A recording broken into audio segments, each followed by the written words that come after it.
जब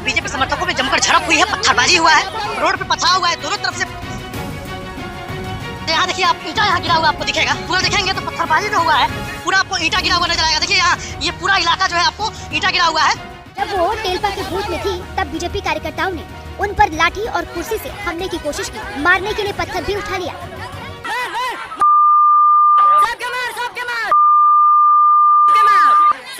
जय हिंद, मैं मौर्य सर आप लोग के सामने एक नया वीडियो लेकर।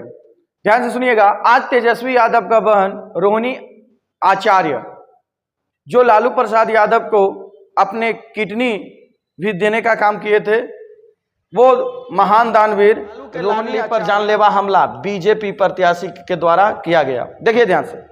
अब सबसे पहले ये है रोहिणी आचार्य और ये तेजस्वी यादव का बहन है रोहिणी आचार्य। अब ध्यान से सुनिएगा। सारण जिला के पास आते हैं और जिसका जिला मुख्यालय है छपरा। कहाँ है? सारण जिला मुख्यालय का सारण जिला का जिला मुख्यालय कहाँ है? छपरा। ये लोकसभा सीट है और यह लोकसभा सीट पर से 2009 में यहाँ से कौन जीत करके आए थे? तो यहाँ से लालू प्रसाद यादव आए थे जीत करके। तो लालू सोचे कि हम बुजुर्ग हो गए हैं, अब अपनी बेटी को वहाँ का दे देते हैं। तो इस समय, इसके पहले मतलब 2019 में जब इलेक्शन हुआ था तो वहाँ से सांसद है राजीव प्रताप रूडी, जो कि भाजपा प्रत्याशी है। ठीक है, इनका ऐसा कहा जाता है कि इनका कैया धरा है। और ये रोहिणी आचार्य जो है वह अभी आरजेडी पार्टी से हैं और वहाँ से लोकसभा से चुनाव लड़ रहे हैं सारण से। अब सबसे पहला चीज कि रोहिणी आचार्य का यहाँ पर कोई गलती नहीं था। देखिए, हर प्रत्याशी का होता है कि वो जाकर के कहीं धांधली हो रहा है तो वो जाकर के चेक करे, पता करे धांधली हो रहा है कि नहीं हो रहा है। पत्थरबाजी भी किया गया, पूरा गोलीबारी भी हुआ जी है। और तेजस्वी यादव एक इंटरव्यू में खुद ही कहते हैं कि 2 को गिरफ्तार कर लिया गया और 2 को अभी गिरफ्तार करना है, उन लोगों पर केस दर्ज हुआ है। बगल में वीडियो आप खुद देख लीजिएगा। चुनाव में हिंसा की कोई जगह होनी नहीं चाहिए। प्रशासन के लोगों से हमारी बात भी हुई है और जो आज सुबह घटना हुई है, शायद सुनने में आ रहा 2 लोगों की गिरफ्तारी हुई है, 2 लोग फरार हैं और प्रशासन के लोगों ने मुझको आश्वस्त किया है कि शाम तक जो बाकी के 2 लोग हैं उनको भी पकड़ा जाए। परमेश्वर की कृपा से अब मेरी जिम्मेदारियों लगभग पूरी हो चुकी है, थोड़ी बहुत सी बची है। अब मुझे समय मिला है कि सारण और बिहार की जनता ने मुझे बुलाया है, इसलिए मैं आई हूँ। रोहिणी आचार्य, सारण से आरजेडी कैंडिडेट। देखिए ध्यान से। सबसे पहला चीज, रोहिणी आचार्य एक इंटरव्यू में खुद आकर के कहती है, और ये बिहार तक का एक चैनल था, उसमें कहते हैं कि मेरे 3 कार्यकर्ताओं को गोली लगी है और इसमें से एक कार्यकर्ता मारे गए हैं। बगल में आपका वीडियो की जा रही है। हमें न्याय चाहिए। हमारे 3 कार्यकर्ता को गोली मारी गई है, जिनमें से 2 की मौत हो गई है। तो हमें न्याय चाहिए। ये सब भाजपा वाले गुंडे हैं, उनको सबक मिलना चाहिए, उनके ऊपर FIR होना चाहिए। प्रशासन से हमारी मांग है कि इन सबको गुंडों को पकड़ करके जेल में डालना चाहिए। इनके ऊपर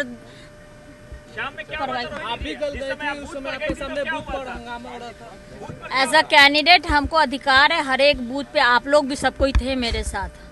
वहाँ पे हम बूथ लूटने गए थे देखने के लिए कि कितना पोलिंग हुआ, क्या कि धांधली मचाने का काम, मतलब सबसे ज्यादा ये जो बूथ कैप्चरिंग करना या फिर कह सकते हैं कहीं पर जाकर के धांधली कर देना, ये सब कुछ में भाजपा नंबर 1 है। आप बताइए, इलेक्ट्रॉनिक का जमाना है और इस इलेक्ट्रॉनिक के जमाना में अगर EVM से, इलेक्ट्रॉनिक वोटिंग मशीन से चुनाव होता है तो फिर रात के 12 बजे 1 बजे कैसे तक चुनाव का रिजल्ट आता है? इसका मतलब कहीं ना कहीं से धांधली किया जा रहा है। अब देखिएगा ध्यान से, क्या धांधली चुनाव जीतेगी भाजपा? मतलब इस बार जो लोकसभा का चुनाव होगा उसमें धांधली कर करके भाजपा जीतेगी। ये सत्य हिंदी एक चैनल है यूट्यूब का, उसका हम आपको फुटेज दिखा रहे हैं।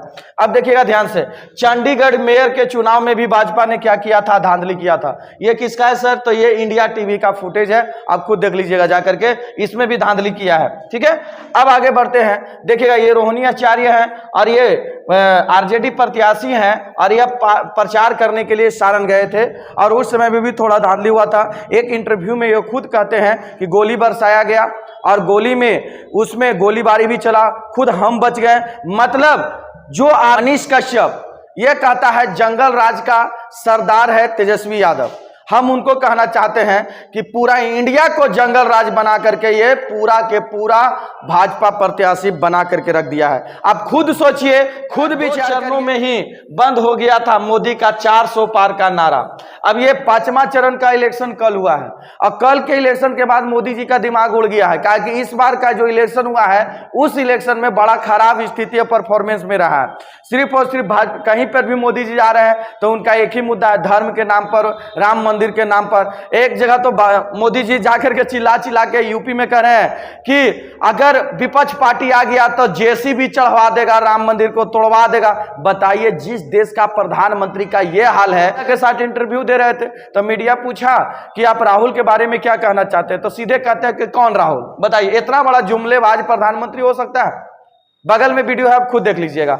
और उसके बाद कहते हैं मीडिया वाला कि रात दिन तो आप राहुल का नाम लेते हैं, उसके बाद ये कैसे स्थिति हो गया। चलिएगा सारण का हम लोग कहानी सुनते हैं, देखिए ध्यान से। अब क्या कह रहा है, 190 सीटों पर सिमट जाएगी भाजपा, मोदी का संतुलन बिगड़ा, हार देखकर रोने लगे मोदी, नामांकन में नहीं पहुंचे गडकरी, अब मोदी का खेल कर दिया। नितिन गडकरी भी नहीं पहुंचे, उतने नहीं, आपका नीतीश कुमार भी नहीं गए, ये भी तबीयत खराब के बहाना बना लिए नहीं गए, क्योंकि इनको पता है कि इस बार खेला पूरा बढ़िया से चेंज होने वाला है। ठीक है, अब देखिएगा ध्यान से, आगे बढ़ जाते हैं, इधर आइएगा, देखिएगा। खुद अपने सारण सीट पे लालू यादव लड़ते थे, लेकिन अपने बेटी को रोहिणी आचार्य को दे दिया। देखिए तेजस्वी यादव साथ में है। ये पार्टी को जानबूझ करके बदनाम किया जा रहा है, और ऐसा घटना अगर चुनाव के दौरान होता है तो सुनिएगा, नारा लगा रहे हैं इन लोग, अब की बार 400 पार का नारा लगाते थे तो मोदी जी इस बार 5वां चरण में क्यों नहीं बोले? इसका मतलब जानबूझ करके इन लोग क्या किया गया था, थंपिंग करने के चक्कर में था।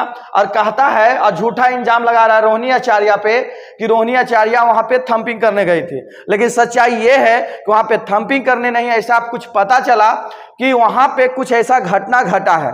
तो जिस कारण के चेक करने के लिए जब वो गई तो वहां पर गोलीबारी होने लगा, लड़ाई होने लगा, मारपीट होने लगा, जिस कारण से रोहिणी आचार्य को भी थोड़ा बहुत चोट का सामना करना पड़ा है।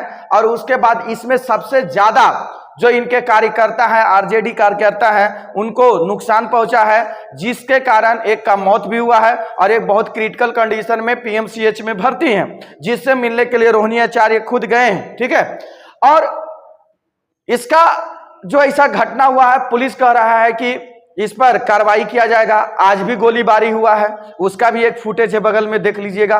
खुद एक ऑफिसर का जवान है, वो खुद ही कह रहा है कि आज भी गोलीबारी हुआ है। गौड़ मंगला है सर, क्या पूरी घटना हुई है?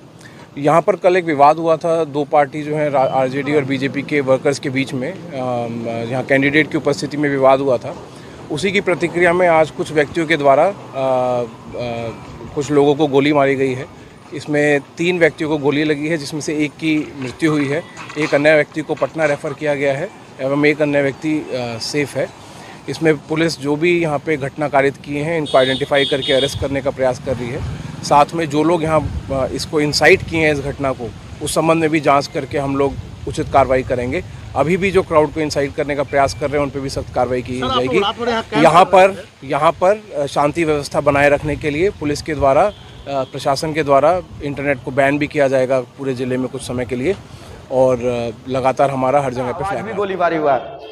तो हर वह मुद्दा जो मीडिया आपको नहीं दिखाता, हम दिखाने का काम करते हैं। तो भाई आपको मेरा वीडियो सब्सक्राइब जरूर कर लीजिएगा और लाइक कर लीजिएगा। ठीक है, ज़्यादा से ज़्यादा लोगों के पास शेयर कर दीजिएगा। तो मिलते हैं नेक्स्ट वीडियो में, तब तक के लिए जय हिंद, जय भारत, जय बिहार।